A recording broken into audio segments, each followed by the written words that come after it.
We're going to get a lot of good content and talk to some great creators, influencers.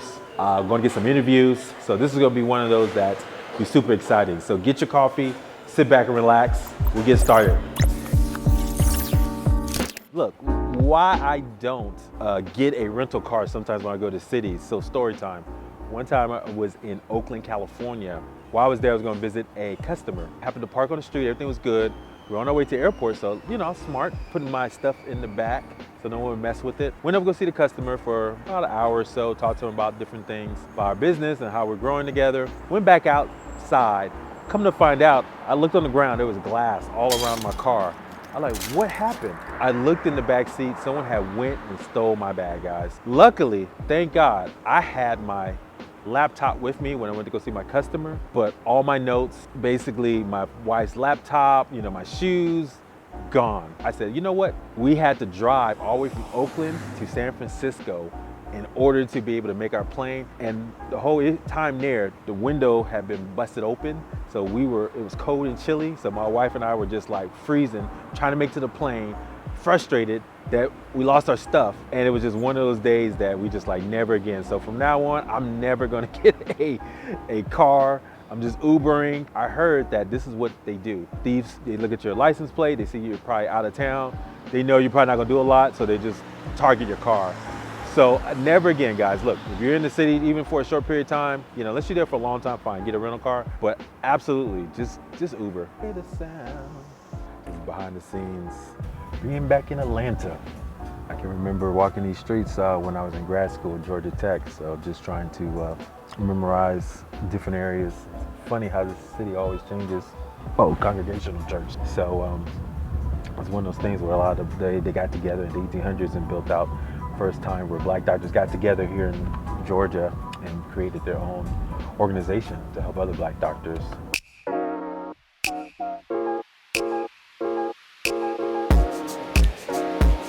Yeah, like I was telling you, look at the line for general admission.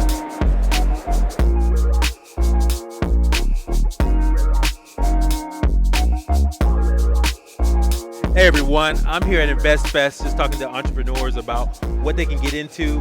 I'm here with my man John here, who is in multifamily real estate.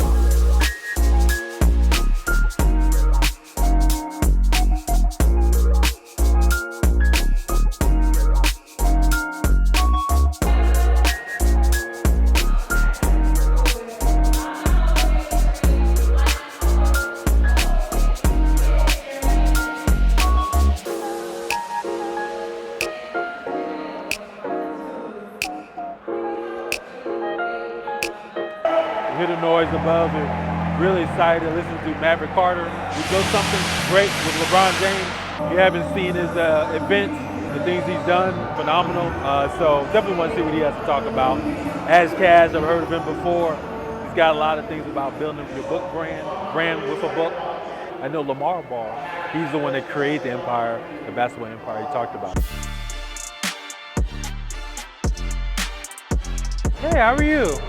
I'm Theo. So I love the hats, Cam Newton, he kind of showed me some different styles and stuff like that with the hats. And I went to Paris recently and got me a nice little hat. I was, rocking it. So I'm like, okay, I'm kind of feeling these. Oh no, I can't try. Don't do it to me. Don't do it to me. Soigné, okay. Oh, shoot. Oh my goodness. That's what I'm talking about right here, man. They just classed this thing on up, didn't they? Hey everyone, I'm here at InvestFest talking to awesome entrepreneurs.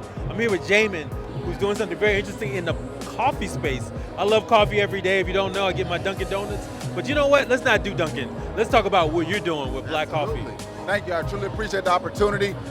We started this business, 5 Black brothers that went to a HBCU called Xavier in New Orleans. It's not as good as fam though, right? Amen. Listen, if you in the community, you're in the community, bro. So shout out to our fam folks. Listen, we created this brand to show our cousins, our nephews, our children in the community that when you stick together, me and this brother been rocking together for 30 years. We went to high school together, college. We've grown this business. Our kids work for the business now, and we've been selling our products around the world. We've been in business now for 5 years. We opened our coffee shop here in Atlanta, Georgia, 1800 Jonesboro Road. Black Coffee Atlanta, that is our one and only coffee shop. That is Black Coffee. You come in there, not only do they greet you, not only ask you how they doing, they serve you a delicious cup of premium hot coffee. Cubans, brother, yeah. I live in Tampa, so you know I go to Cigar Spot all the time down there. Cool. David Off, you heard David Off down there? Yeah, David. Yeah. Yeah, we have our own brand out of Atlanta. Okay. Our family been in business since the 1800s. Have our own farm. We're killing Awesome. Your own farm, okay. Yeah. So look, I'm walking around just checking things out. I see this brand here. This is a brand I see every day back home in Tampa, and I'm here, my man Lorenzo, man, who built this brand from scratch, man. So he's here in the Best Fest. So tell me about what the brainchild is of building this brand, and what inspired you to do so? Well, when it comes down to new plug, it's basically like you unplugging from an old way of thinking and you plug it into a new way of thinking though. So what it is trying to get us away from thinking and magnifying like negative stuff. You know what I mean? So we got to glorify everything that's positive. So that's what new plug is about. Like getting rid of all of the craziness. You know what I mean? Thinking anything that's negative. So that's what new plug is about though.